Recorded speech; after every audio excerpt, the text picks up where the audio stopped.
अस्सलाम वालेकुम dear students, welcome to City High School online learning. Students, हम लोग चैप्टर नंबर 3 स्टडी कर रहे थे। इसमें हम लोग एप्लीकेशंस पढ़ रहे थे बायोटेक्नोलॉजी की, कि बायोटेक्नोलॉजी जो है वो कहाँ कहाँ अप्लाई हो रही है, हमारे इर्द गिर्द हमें बायोटेक्नोलॉजी कहाँ नज़र आती है। इससे पहले हम लोगों ने डिस्कस किया था एग्रीकल्चर में, कि एग्रीकल्चर में बायोटेक्नोलॉजी किस तरह से यूज़ हो रही है। आज हम लोगों ने डिस्कस करना है फूड प्रोडक्शन एंड प्रिजर्वेशन, मतलब कि फ़ूड को प्रोड्यूस करना और उसे प्रिजर्व करना, महफूज करना। तो बायोटेक्नोलॉजी जो है वो फूड प्रोडक्शन में और प्रिजर्वेशन में बहुत इंपॉर्टेंट रोल प्ले कर रही है। जैसे कि अक्सर आपने सुना होगा, इस तरह से कुछ फूड, मिल्क और मीट की प्रोडक्शन जो है वो इंक्रीज़ की जा रही है बायोटेक्नोलॉजी को यूज़ करते हुए। किस तरह से कि कुछ ऐसे जीन्स जो हैं वो, सपोज़ काओ में अगर आपने मिल्क की प्रोडक्शन इंक्रीज़ करवानी है तो उसके अंदर ऐसा जीन इंसर्ट कर दिया जाता है, ऐसा जीन डाल दिया जाता है कि उसके वो काऊ जो है फिर ज़्यादा अमाउंट में मिल्क जो है वो प्रोड्यूस करती है। या फिर चिकन, उसके अलावा हम बात करें अगर buffaloes and cause and sheeps की, उनके अंदर ऐसी वैरायटी भी बनाई गई है कि जो ज़्यादा मीट प्रोड्यूसिंग है, यानी कि उनके अंदर मीट की अमाउंट ज़्यादा होती है। तो उनके अंदर भी बायोटेक्नोलॉजी को यूज़ करते हुए ऐसे जीन्स इंसर्ट कर दिए जाते हैं जिसकी वजह से उनके अंदर मीट की यील्ड जो है वो इंक्रीज़ हो जाती है। तो इसमें हम लोग क्या क्या इंक्रीज़ कर रहे हैं, मिल्क एंड मीट की यील्ड।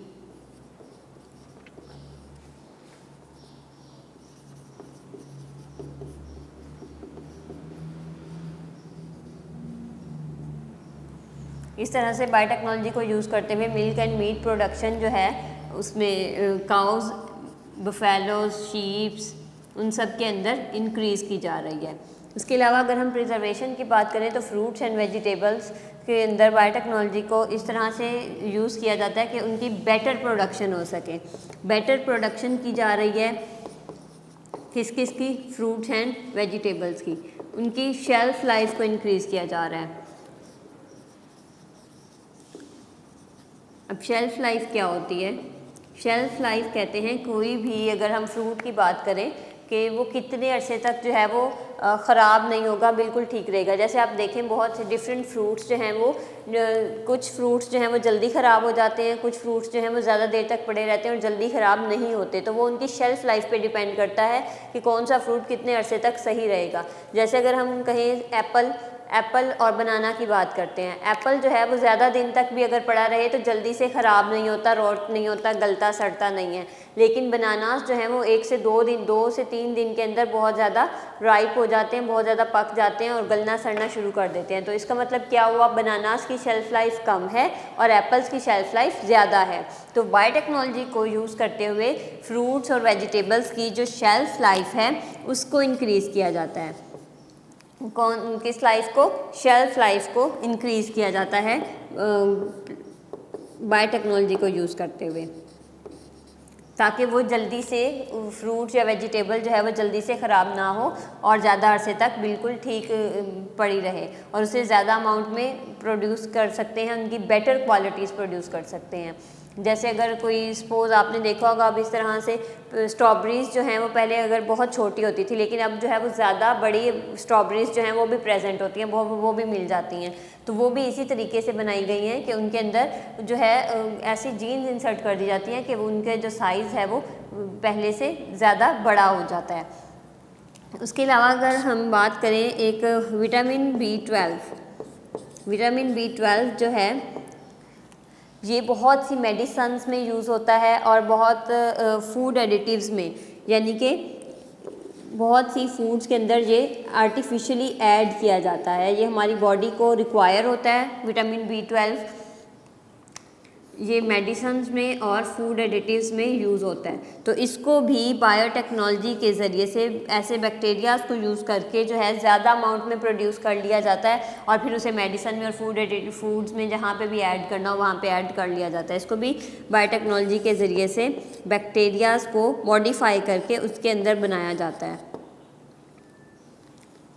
तो ये था कि फूड की प्रोडक्शन और प्रिजर्वेशन में किस तरह से बायोटेक्नोलॉजी जो है वो हेल्प कर रही है। नेक्स्ट हमारा टॉपिक आ जाता है हेल्थ, कि हेल्थ में बायोटेक्नोलॉजी हमें किस तरह से बेनिफिट कर रही है। अब बायोटेक्नोलॉजी जो है ये बहुत सी डिजीज़ को क्योर करने के लिए और डिजीज़ को फाइंड आउट करने के लिए, to cure disease and find out, biotechnology को हम यूज़ करते हैं हेल्थ में भी डिजीज़ को क्योर करने के लिए और बहुत सी डिजीज़ जेनेटिक डिजीज़ को फाइंड आउट करने के लिए कि डिजीज़ है क्या, उसके लिए भी जो है ये बायोटेक्नोलॉजी को यूज़ किया जाता है। पहले बहुत सी ऐसी डिजीज़ थी जिनके लिए कोई एडिक्वेट प्रॉपर जो है उसका क्योर जो है वो प्रेजेंट नहीं था, लेकिन बायोटेक्नोलॉजी की वजह से अब बहुत सी ऐसी डिजीज़ जिनका पहले कोई इलाज नहीं था, अब उनका इलाज जो है वो किया जा सकता है। जैसे कोई जेनेटिक डिजीज़ है, जीन्स में प्रॉब्लम की वजह से कोई डिजीज़ हो गई है, तो उसे जो है बायोटेक्नोलॉजी को यूज़ करते हुए हम उस जीन को वहाँ से रिप्लेस कर सकते हैं, उसकी जगह न्यू और बिल्कुल जो ठीक जीन है वो उसकी जगह इंसर्ट करके हम उस डिज़ीज़ को क्योर कर सकते हैं। जैसे अगर हम बात करें बहुत सी डिजीज़ जैसे कि कैंसर और एड्स जो हैं उनको भी बायोटेक्नोलॉजी की मदद से रिमूव किया, उनको भी क्योर किया जा सकता है। इस तरह से बायोटेक्नोलॉजी को यूज़ करते हुए हम आइडेंटिफाई कर सकते हैं डिजीज़ को, आइडेंटिफिकेशन ऑफ डिजीज़, और क्योर कर सकते हैं, उनकी रूट काज फाइंड कर सकते हैं, आइडेंटिफाई कर सकते हैं डिज़ीज़ को, और उसके अलावा रूट काज ऑफ डिज़ीज़ यानी कि उसकी मेन वजह क्या है, रूट काज कहते हैं जो मेन प्रॉब्लम होती है कि जिसकी वजह से आगे सारी उसके अंदर प्रॉब्लम्स हुई हैं, तो रूट काज ऑफ डिज़ीज़ जो है उसको भी हम फाइंड आउट कर सकते हैं। और इसके साथ साथ जीन्स को इंसर्ट करके हम जेनेटिक मॉडिफिकेशंस के ज़रिए से उस डिज़ीज़ को ख़त्म भी कर सकते हैं। तो ये सारा किसकी वजह से हो रहा है, बायोटेक्नोलॉजी की वजह से। क्या करते हैं जेनेटिक मॉडिफिकेशन में, हम डिफेक्टिव जीन को वहाँ से निकाल देते हैं और उसकी जगह एक जो न्यू जीन जो बिल्कुल ठीक होता है उस जीन को वहाँ पर इंसर्ट कर देते हैं। तो इस तरह से वो जो जेनेटिक डिजीज़ होती है वो क्योर हो जाती है। बहुत सी मेडिसिन या बहुत सी ऐसी प्रोडक्ट्स हैं जो कि बायोटेक्नोलॉजी की मदद से बनाई गई हैं। जैसे अगर हम बात करें वैक्सीन्स, ये किस लिए यूज़ की जाती हैं, वायरल इन्फेक्शंस के लिए, बहुत से वायरल बैक्टीरियल इन्फेक्शंस के लिए, इन्फेक्शंस के केस में जो है वो वैक्सीन्स यूज़ की जाती हैं। और इंसुलिन भी बायोटेक्नोलॉजी के ज़रिए बनाई जाती है। ये किसके लिए यूज़ की जाती है, डायबिटिक्स के लिए ये फेवरेबल है। बीटा एंडोर्फिन्स ये पेन किलर ड्रग है। ड्रग का मतलब मेडिसन, ड्रग जो है यहाँ पे इसका कोई नेगेटिव मीनिंग नहीं है, रॉन्ग मीनिंग नहीं है। ड्रग जो है हम मेडिसन को कहते हैं। तो painkiller medicine, beta endorphin एक पेन किलर मेडिसन, ये भी बायोटेक्नोलॉजी की मदद से बनाई जाती है। उसके अलावा ग्रोथ स्टिमुलेटिंग हार्मोन, यानी कि ग्रोथ को स्टिमुलेट करना, बढ़ाना, ग्रोथ को स्टिमुलेट करने वाले जो हार्मोन्स हैं वो भी बायोटेक्नोलॉजी के ज़रिए से प्रोड्यूस किए जाते हैं। टू इंक्रीज ग्रोथ, और इसके साथ साथ इंटरफेरॉन्स जो हैं ये भी यूज़ किए जाते हैं। ये कि वायरल प्रोटीन्स होती हैं, एंटी वायरल प्रोटीन्स होती हैं। इंटरफेरॉन्स क्या होती हैं, एंटी वायरल प्रोटीन्स होती हैं ये, यानी कि वायरस को ख़त्म करने के लिए ये होती हैं एंटी वायरल प्रोटीन्स, इंटरफेरॉन्स। ये सारे प्रोडक्ट्स जो हैं ये बायोटेक्नोलॉजी को यूज़ करते हुए बनाए गए हैं। अब यहाँ पे हम लोग डिफरेंट कुछ बायोटेक्नोलॉजिकल टेक्निक्स हैं, बायोटेक्नोलॉजिकल टेक्निक्स।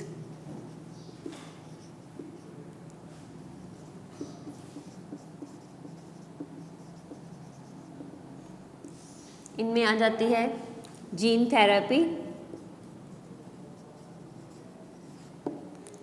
और जेनेटिक टेस्टिंग एंड क्लोनिंग। हम वन बाय वन स्टडी कर लेते हैं। जीन थेरेपी को सबसे पहले देख लेते हैं, जीन थेरेपी होती क्या है। जीन थेरेपी जो है ये की जाती है जब कोई जीन डिफेक्टिव हो बॉडी के अंदर, कि जीन्स के अंदर डिफेक्ट आ गया, कोई जीन जो है डिफेक्टिव है, ख़राब है, उसे रिप्लेस कर दिया जाता है। उसकी जगह पे एक हेल्दी और एक बिल्कुल ठीक जीन जो है वो इंसर्ट कर दिया जाता है। डिफेक्टिव जीन की जगह एक नॉर्मल जीन को इंसर्ट कर दिया जाता है। इसकी डिफेक्टिव जीन्स में अगर डिफेक्ट आ जाए तो वो डिज़ीज़ जो है वो जेनेटिक डिजीज़ कहलाती है। समटाइम्स ऐसा भी होता है कि पेरेंट्स में से किसी पेरेंट के अंदर जीन्स के अंदर डिफेक्ट था, वो फिर आगे उनके जो उनके चाइल्ड्स होते हैं उनके अंदर आगे वो वैसे ही ट्रांसफ़र हो जाता है। तो इस तरह से अगर उसी को ठीक कर दिया जाए तो ये जनरेशन टू जनरेशन फिर आगे आगे ट्रांसफ़र होती रहती है जेनेटिक डिफेक्ट जो होता है। तो इसको अगर एक ही जगह पे क्योर कर दिया जाएगा तो फिर आगे जो जनरेशन होंगी उनके अंदर वो ट्रांसफ़र नहीं होगा। तो ये जीन थेरेपी जो है ये भी बायोटेक्नोलॉजिकल टेक्निक है। बायोटेक्नोलॉजी को यूज़ करते हुए ये जीन्स को रिप्लेस किया जाता है हेल्दी जीन के साथ। उसके बाद हम आ जाते हैं, नेक्स्ट हमारा है टॉपिक जेनेटिक टेस्टिंग का। जीन थेरेपी के ज़रिए से हम जेनेटिक डिजीज़ और acquired disease, genetic and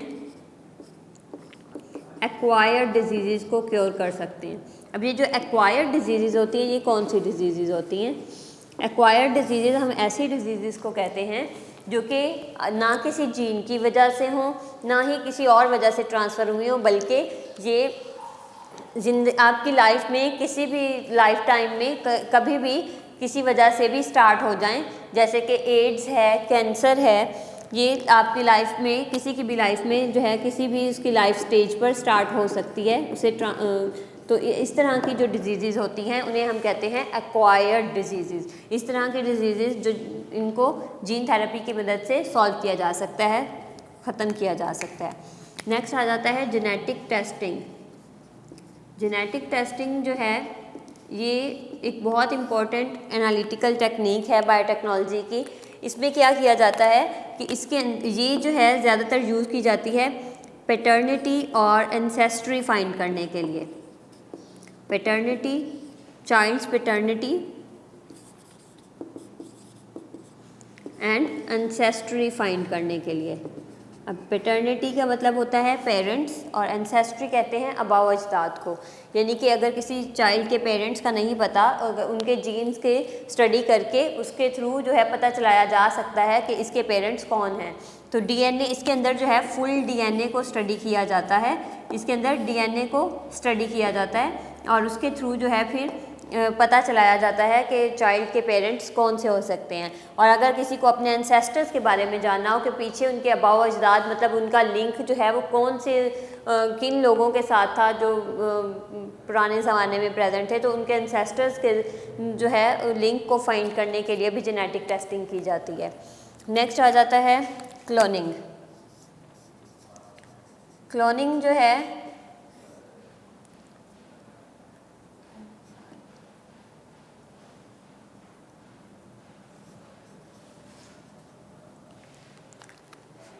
cloning ये की जाती है, इसमें क्या किया जाता है कि सेम चीज़, जिस चीज़ की क्लोनिंग की गई है ना, वो एग्जैक्ट हूबहू बायोटेक्नोलॉजी के ज़रिए बना ली जाती है। जैसे कि अगर किसी ऑर्गन की क्लोनिंग की जा रही है, एनिमल क्लोनिंग की जाती है, एनिमल ऑर्गन्स की क्लोनिंग की जाती है कि कोई एक ऑर्गन है उसको वैसे का वैसा हूबहू लैब के अंदर बनाया जा सकता है। जैसे कि अगर किडनी की बात करें, किसी एनिमल की किडनी है, अगर उसको वो डिफेक्टिव हो गया, उसे ट्रांसफ़र करना है तो वो क्लोनिंग के ज़रिए लैब के अंदर बनाई जा सकती है। साइंटिस्ट ने, यहाँ पे मैं आपको एक बात बताऊँ, साइंटिस्ट ने एक शीप इस तरह से बनाई है जिसका नाम उन्होंने डॉली शीप रखा था। लैब के अंदर पूरी की पूरी सिर्फ जीन्स को डीएनए थोड़ा सा लेकर, एक किसी और शीप का डीएनए थोड़ा सा लेकर उससे उन्होंने पूरी एक शीप जो है वो लैब के अंदर बनाई। बिल्कुल उस शीप का नेम उन्होंने डॉली शीप रखा था, वो क्लोनिंग के ज़रिए बनी थी। इसी तरह से इसमें क्या किया जाता है कि सेम जो भी चीज़ की क्लोनिंग की जाती है बिल्कुल एग्जैक्ट हूबहू उसकी कॉपी जो है वो लैब के अंदर प्रिपेयर की जाती है। तो इसकी मदद से हम एनिमल क्लोनिंग की जाती है आजकल, और उसके अलावा इसके ज़रिए से बेटर क्वालिटी लाइव स्टॉक जो है वो प्रोड्यूस किया जा सकता है। ह्यूमन क्लोनिंग जो है वो बैन है। ह्यूमन क्लोनिंग जो है वो अनएथिकल है और इसलिए वो बैन है। दुनिया में कहीं पर भी ह्यूमंस की क्लोनिंग नहीं की जाती, वरना ऐसा भी हो सकता था कि क्लोनिंग के ज़रिए बिल्कुल एक जैसा हूबहू दूसरा शख्स बना लिया जाए, इसलिए इसको जो है वो बैन किया हुआ है। ह्यूमन की क्लोनिंग नहीं की जा सकती। एनिमल क्लोनिंग की जाती है। एनिमल क्लोनिंग में उनके ऑर्गन्स इस तरह के बनाए जाते हैं या फिर बेटर क्वालिटी जो है लाइव स्टॉक यानी कि मवेशी बेटर क्वालिटी के जो है वो क्लोनिंग के ज़रिए से प्रोड्यूस किए जाते हैं। इन्वायरमेंट पे भी बायोटेक्नोलॉजी जो है वो इन्वायरमेंट में भी यूज़ हो रही है। इन्वायरमेंट में पोल्यूशन और इन्वायरमेंट में पोल्यूशन को और सीवेज वाटर को जो डिग्रेड करने के लिए बायोटेक्नोलॉजी को यूज़ किया जाता है। बहुत से ऐसे माइक्रोब्स और माइक्रो ऑर्गेनिजम्स को यूज़ किया जाता है जो पोल्यूशन को रिड्यूस करते हैं। माइक्रो ऑर्गेनिजम्स को यूज़ करते हुए सीवेज वाटर जो है उसे ट्रीट किया जाता है। जो लीटर होता है, जो मतलब गार्बेज होता है, उसको भी माइक्रो ऑर्गेनिजम्स के ज़रिए से डिग्रेड किया जाता है। उसके अलावा ऑयल स्पिल्स यानी कि अगर जो बड़े बड़े टैंक्स में ऑयल जो है वो एक जगह से दूसरी जगह ट्रांसफ़र किया जाता है, शिप्स के ज़रिए से दूसरे मुल्कों से एक मुल्क से दूसरे मुल्क में ऑयल जो है वो मंगवाया जाता है, तो समटाइम्स किसी एक्सीडेंट की वजह से किसी वजह से वो ऑयल जो है वो लीक हो जाता है। टैंक से ऑयल लीक हो गया तो वो ज़्यादा अमाउंट में ऑयल जो है वो बहुत ज़्यादा अमाउंट में होता है। वो जब वो बहुत ज़्यादा जगह पर फैल जाता है तो उसको क्लियर करने के लिए भी माइक्रो ऑर्गेनिजम्स को यूज़ किया जाता है जो कि बायोटेक्नोलॉजी की मदद से प्रिपेयर किए गए हैं। साइंटिस्ट ने ऐसे माइक्रो ऑर्गेनिजम्स, ऐसे बैक्टीरिया बनाए हैं कि वो बैक्टीरिया उन्हें एनर्जी के लिए ऑयल की ज़रूरत होती है। उन्हें ऑयल मिलेगा तो वो ज़्यादा एनर्जी उनके अंदर प्रोड्यूस होगी। तो इस तरह के माइक्रो ऑर्गेनिजम्स को फिर उन जगह पे डाल दिया जाता है, वो ऑयल को वहाँ से अब्जॉर्ब कर लेते हैं और वो हमारी जगह जो है वो साफ़ हो जाती है। इनके अगर पानी के अंदर, समंदर के अंदर गिरा है तो वहाँ पे वो माइक्रो ऑर्गेनिजम्स अगर ऐड कर देंगे तो वहाँ से जो वो सारा ऑयल था वो उसे अब्जॉर्ब कर लेंगे और वो वाटर जो है वो क्लीन हो जाएगा अगेन। तो इस तरह से पोल्यूशन में और सीवेज वाटर में, ऑयल स्पिल्स में बायोटेक्नोलॉजिकली जो बैक्टीरियाज प्रिपेयर किए गए हैं उन्हें यूज़ किया जाता है। इसके अलावा बहुत से ऐसे बायो फर्टिलाइज़र्स और बायो पेस्टिसाइड्स जो हैं वो भी बनाई जा रही हैं जिनकी मदद से जो है बायो फर्टिलाइज़र्स, देखें फर्टिलाइज़र्स वैसे नॉर्मली जो हम यूज़ करते हैं वो केमिकल्स होते हैं और केमिकल्स के नुकसान बहुत ज़्यादा होते हैं, इसलिए बायो फर्टिलाइज़र्स बनाई जा रही हैं कि माइक्रो ऑर्गेनिजम्स के ज़रिए से ही फर्टिलाइज़र का काम हो जाए और हमें केमिकल्स ऐड ना करने पड़े। उसके अलावा साइंटिस्ट ने एक ऐसी जड़ी जो है, वीड जो है, ऐसे प्लांट्स को कहते हैं जिनका कोई फ़ायदा नहीं होता, जो खुद ब खुद उग जाते हैं। वीड्स जो हैं वो खुद ब खुद उग जाते हैं, इन्हें हमें उगाने की ज़रूरत नहीं पड़ती। तो ऐसी वीड एक फाइंड की है जो सख्त कंडीशंस होती हैं, जैसे कि कोई इन्वायरमेंट जो है, किसी लैंड जो है वो ज़्यादा सॉल्टी है या फिर ड्राउट वाली लैंड है यानी कि खुश्क साली, वहाँ पे पानी की कमी थी, हीट और कोल्ड, ये जो हैं ये ड्रास्टिक कंडीशंस होती हैं। इन कंडीशंस की वजह से प्लांट्स जो हैं वो प्रॉपर्ली ग्रो नहीं कर पाते। अगर किसी लैंड के अंदर साल्ट की अमाउंट ज़्यादा है तो वहाँ पे प्लांट्स या क्रॉप्स जो हैं वो ग्रो नहीं कर सकती। तो इस तरह की उन्होंने वीड फाइंड की है जो कि इस तरह के कंडीशंस यानी कि साल्ट, ड्राउट, हीट और कोल्ड वाली जगह पर इजीली ग्रो कर सके। ये अभी छोटे लेवल पे ट्रायल किया गया है। अगर ये ट्रायल जो है वो बड़े लेवल पर भी सही साबित होता है तो वो उसे फिर जो है ये क्रॉप्स के लिए यूज़ किया जाएगा। तो ये भी बायोटेक्नोलॉजी की मदद से सब हो रहा है। तो स्टूडेंट्स, ये थी हमारी बायोटेक्नोलॉजी की एप्लीकेशंस। इससे पहले हम लोगों ने एग्रीकल्चर में इसकी एप्लीकेशन पढ़ी थी। आज हमने पढ़ा है फूड की प्रोडक्शन और प्रिजर्वेशन किस तरह से होती है बायोटेक्नोलॉजी के ज़रिए, हेल्थ में ये किस तरह यूज़ हो रहा है और बायोटेक्नोलॉजिकल टेक्निक्स कौन कौन सी हैं, जीन थेरेपी, जेनेटिक टेस्टिंग और क्लोनिंग की बात की हमने, और इन्वायरमेंट में बायोटेक्नोलॉजी जो है वो किस तरह से हेल्प कर रही है। आई होप ये आपको चैप्टर समझ आ गया होगा। ये हमारा चैप्टर यहीं पर एंड होता है। हम नेक्स्ट चैप्टर नेक्स्ट लेक्चर में स्टार्ट करेंगे। अल्लाह हाफिज़ फ्रॉम सिटी हाई स्कूल।